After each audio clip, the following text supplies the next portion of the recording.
இப்போ indigo ஏர்லைன்ஸோட monopoly panchayat எல்லாருக்குமே தெரியும். இப்போ நிறையா ஃப்ளைட்டு கேன்சல் ஆகிடுச்சு, மக்கள்லாம் இப்போ ரொம்ப அவதிப்படுறாங்க.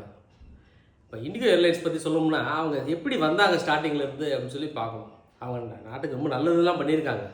2005 2006 காலகட்டங்களில் அவங்க ஆரம்பித்த அந்த நிறுவனம் கிட்டத்தட்ட 20 வருஷம் தொடர்ந்து கன்சிஸ்டண்ட்டாக அருமையாக நடத்திட்டு வராங்க.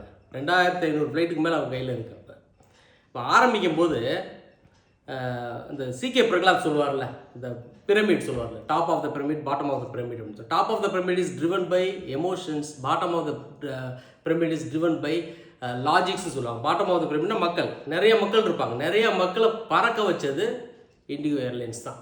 ஏன்னா மக்கள் வந்து ஆக்சுவலாக அடித்தட்ட மக்கள் என்ன யோசிப்பாங்க அப்படின்னா 3 விஷயத்தை யோசிப்பாங்க. அக்சசபிலிட்டி, அக்செப்டபிலிட்டி அண்ட் அஃபோர்டபிலிட்டின்னு சொல்லுவாங்க. அக்சசபிலிட்டினா அவங்களுக்கு ஈஸியாக கிடைக்கணும். அக்செப்டபிலிட்டினா அந்த டைம் மேனேஜ்மெண்ட் எல்லாமே ப்ராப்பராக இருக்கணும். அஃபோர்டபிலிட்டினா விலையும் கம்மியாக இருக்கணும். இது எல்லாத்தையுமே கொடுத்தவன் அந்த இண்டிகோ ஏர்லைன்ஸ். கொடுத்து கொஞ்சமாக பண்ணி இன்றைக்கி கிட்டத்தட்ட 65% மார்க்கெட் ஷேரை அவங்க இந்தியாவோட சிவில் ஏவியேஷனில் அவங்க வச்சுருக்காங்க. கிட்டத்தட்ட 30-35 கோடி மக்கள் ஒரு வருஷத்துக்கு இண்டிகோ ஏர்லைன்ஸ் மூலமாக பறக்கிறாங்க. அப்படின்னா ஒரு மிகப்பெரிய சாதனை செஞ்சது இண்டிகோ ஏர்லைன்ஸ். இது என்ன பிரச்சனை அப்படின்னா 65% மார்க்கெட் ஷேர்ன்றப்ப மோனோபோலி மாதிரி வந்துருச்சு. இப்போ கவர்மெண்ட் ஆஃப் இந்தியா ஒரு ரெகுலேஷன் கொடுக்குறாங்க. எதுக்கு கொடுக்குறாங்கன்னா சிவில் ஏவியேஷன் ரெகுலேஷன் கொடுக்க தான் செய்வாங்க. ஒரு ஃப்ளைட்டு பறக்கும்போது 2 பிரச்சனைகள் வரலாம். ஒன்று மெக்கானிக்கல் எரர் வரலாம், இன்னொன்று ஹியூமன் எரர். மெக்கானிக்கல் எரர்னா ஃப்ளைட்டில் என்ஜினில் ஏதாவது கோளாறு வந்து அதனால் ஃப்ளைட்டு பிரச்சனை வந்து அகமதாபாத்தில் நடந்துச்சு, இந்தியன் ஏர்லைன்ஸ் நடந்தது. ஹியூமன் எரர்னா ஹியூமன் எரர் அவங்களால ஏதாவது பிரச்சனை வந்துடும். அதனால் அவங்க ரெகுலேஷன்ஸ் கொடுக்குறாங்க. ரெகுலேஷன்ஸ் என்னென்னா ஒரு வாரத்துக்கு 36 மணி நேரம் கட்டாய ஓய்வு இந்த பைலட்டுக்கு கொடுக்கணும்னா அது இப்போ 48 மணி நேரம் ஆக்கிட்டாங்க.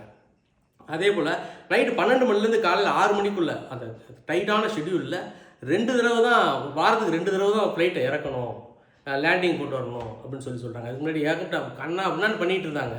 அந்த விமானிகளுக்கு சரியான ஓய்வுகளை கொடுக்கணும் அப்படின்னு சொல்லிட்டு இது உடனே அவங்க இந்த ரெகுலேஷனை கொண்டு வரல. ஜனவரி 24 கொண்டு வந்தாங்க. 100 வாரம் டைம் கொடுத்தாங்க. அதை இண்டிகோ ஏர்லைன்ஸ் கம்ப்ளைண்ட் பண்ணலை. அவங்க என்ன பண்ணியிருந்துருக்கணும், நம்பர் ஆஃப் எம்ப்ளாயிஸ் அதை பைலட்ஸை கூட்டி இருந்திருக்கணும். அது ப்ராப்பராக அவங்க ரெகுலரைஸ் பண்ணியிருக்கணும். பண்ணவே இல்லை. ஏன் பண்ண முடியல அப்படின்னா அவங்க எக்கனாமிக்கலாக அந்த அந்த இது கொடுக்கணும், சர்வீஸை கொடுக்கணுன்றதுக்காக நம்பர் ஆஃப் எம்ப்ளாயிஸை குறைச்சே வேலையை வாங்கிட்டு இருந்தாங்க. அது நான் மிடில் ஆஃப் அந்த இது சொல்லுவாங்கள்ல, அதை ஸ்குவீஸ் பண்ணி பாட்டம் லைனை அவங்க ஏற்றுறதுலாம் அவங்க கவனமாக இருந்தாங்களே தவிர வேறு எதுவும் பண்ணல. இது என்ன விஷயம் அப்படின்னா ஒரு ப்ரைவேட் ஏர்லைன்ஸ் அது பண்ணுறதுனால எவ்வளோ பிரச்சனைகள் வருது.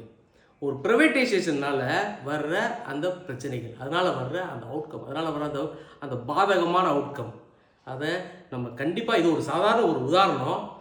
இந்த உதாரணத்தை கண்டிப்பாக கன்சிடர் பண்ணணும். ப்ரைவேட்டைசேஷன் வந்து ஒரு நாட்டுக்கு கண்டிப்பாக நல்லதே கிடையாது. இன்றைக்கி வந்து சொந்தமாக ஏர்லைன்ஸ் இல்லாத ஒரே ஒரு நாடு இந்தியா தான். 150 கோடி மக்கள் இருக்கிற நாட்டில் சொந்தமாக ஏர்லைன்ஸ் கூட இல்லை அப்படின்னா எவ்வளோ பெரிய மோசமான விஷயம்.